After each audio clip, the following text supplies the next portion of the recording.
Tucked away in a dusty corner of my dorm room is a box full of presents.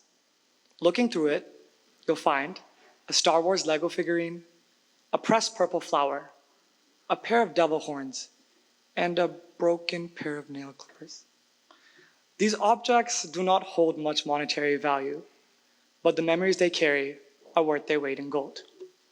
These objects symbolized what made home, home. As a stranger on this campus, following the path to the dining hall for orientation, I was surprised to have been met with warm smiles and sincere greetings. Students helped carry my heavy luggage to my room, showed me directions, and welcomed me into their friend groups. To them, I was no stranger. I was an addition to their families. As they conversed with me, told me of their passions, and hugged me every time they saw me, I was stripped of the title of stranger. I slowly became myself, who I was always meant to be. Hi everyone, my name is Zaydan Kabir Amanullah, and I'm the Community and Wellbeing Prefect for the 2022 to 2023 school year. Within this campus, I found a family of international students from across the world. We did everything a typical family would do together, waking each other up, eating our meals together, participating in events, and sitting by the lake. When we made extraordinary achievements, it was not our parents taking photos of us, but us taking pictures of each other. We were there for each other through global pandemics and bad math scores, the latter obviously being the worst. To us, this place ceased to be just school. It was our playground, our vacation spot, and our refuge. At Appleby, I found love, purpose, and fulfillment. Yet, like all things, my family was not immune to change. As their graduation days loomed, their hearts began to take a fleeting form. So focused were they on the future, the present seemed to disappear. And with it, me. We began hanging out less, seeing each other less, and hugs slowly became distant smiles. They had to pack their bags and move on. And you have no idea how much I wish they would shove me into their suitcases and take me with them. My family I found at Appleby had taught me many lessons, but my greatest teachers would be the grief and loss I felt after their departure.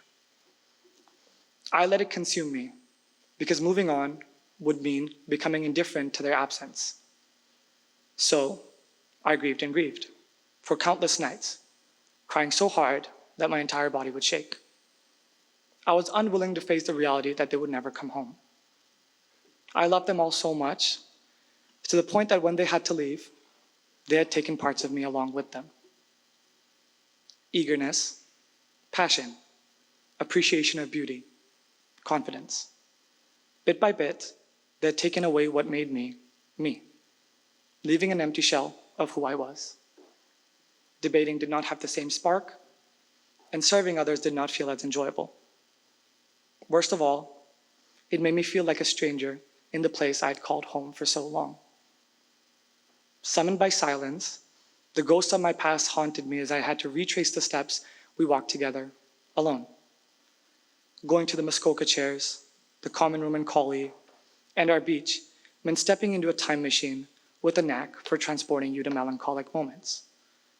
Coming back to Appleby, year after year, felt like restarting the grieving process, never truly being able to move on. However, after what felt like an eternity, I chose to find myself again. I could not wait any longer. I needed myself back. So, I put in the work to heal. Looking back now, I cannot definitively point to one thing and say it helped me move on. It was a combination of many things. I sat with my emotions, allowed myself to go through all of them, and sought out therapy with Ms. Zaidi, a light I have been so lucky to have in this life. I found my own form of unconditional love through Islam. But to say I did think that only contributed to my healing would be wrong. Part of this journey is messing up. I tried to bottle up my emotions, push them away, and even pretend I'd gotten away from them. Through my trials and errors, I realized one universal truth. Healing will always take its time. Some actions we do will be like rubbing salt on the wound left by our challenges, while others will be putting on healing ointment and bandaging it. These actions have a role to play in our wound healing, but they will not close it. A cut won't heal when we remember what cut us, and the pain will not go away if we pretend it is not there. We must give ourselves the time and space we need to overcome our challenges.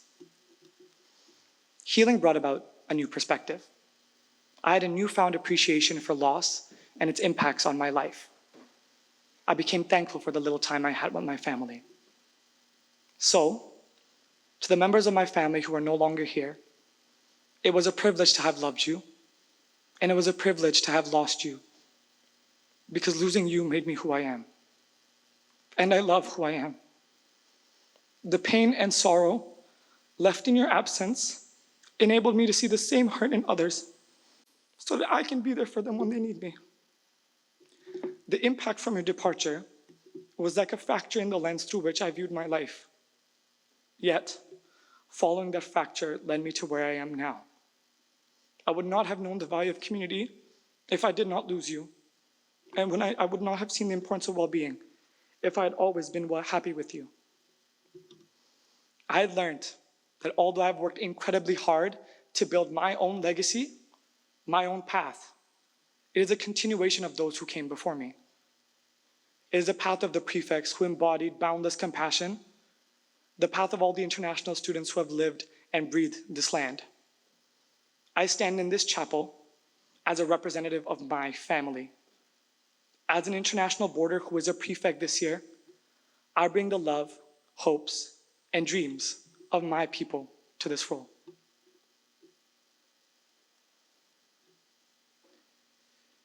This prefect blazer here belonged to Thea Sheridan Jonah, my sister, and the chapel prefect of the 2021 to 2022 school year.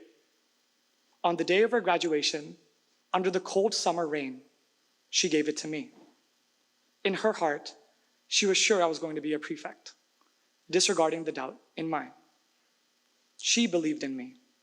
My family had always believed in me, and their love lives on through me in the work I do for you. It is my family members, like Thea and Mia Capucidi Gutierrez, who have given me the materials I needed to build this path for you, so that when you walk on it, you will never feel like a stranger. I hope that when you follow this path to the lake, the feelings that will wash over you will be gratitude instead of sorrow. I hope when you follow this path to the AWEV Fitness Center, you will be reminded of all the sick gains you're about to make, rather than all the friends you used to work out with. So, Appleby, if there's one thing I dare you to do, it is to have faith. Faith in yourself, the world around you, and the people you love. I say faith because faith is hope and belief affirmed. It is when you surrender to the idea that life will always work out for you in ways you could never imagine. A couple of months ago, when we were stressing about summatives and AP exams, we were unsure if things would work out.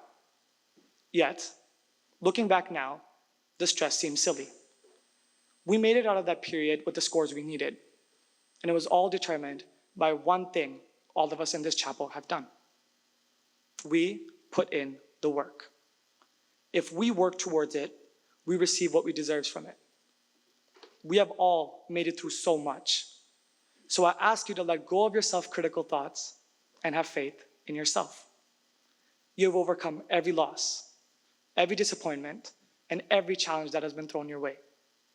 So why would this time be any different? For me, overcoming and healing from my challenges through faith allowed me to see the remnants of my family that remained. And they have always been here for me when I was grieving the loss of the others. Whether that be Michelle not knowing the time difference between Canada and Bangladesh and calling me at 3 a.m.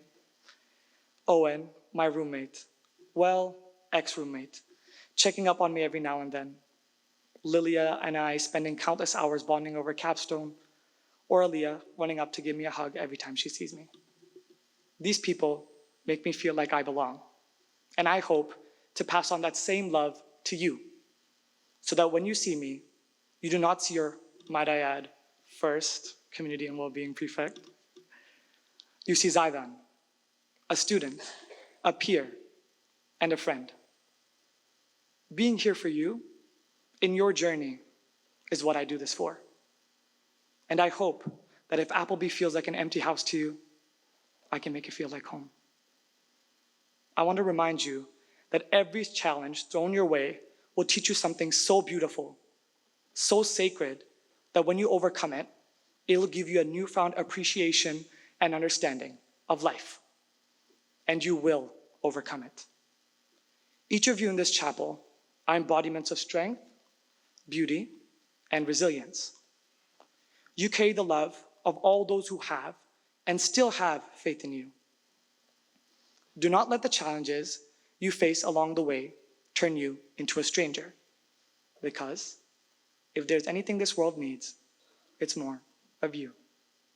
Thank you. And will you please stand for hymn number 135 in the red book?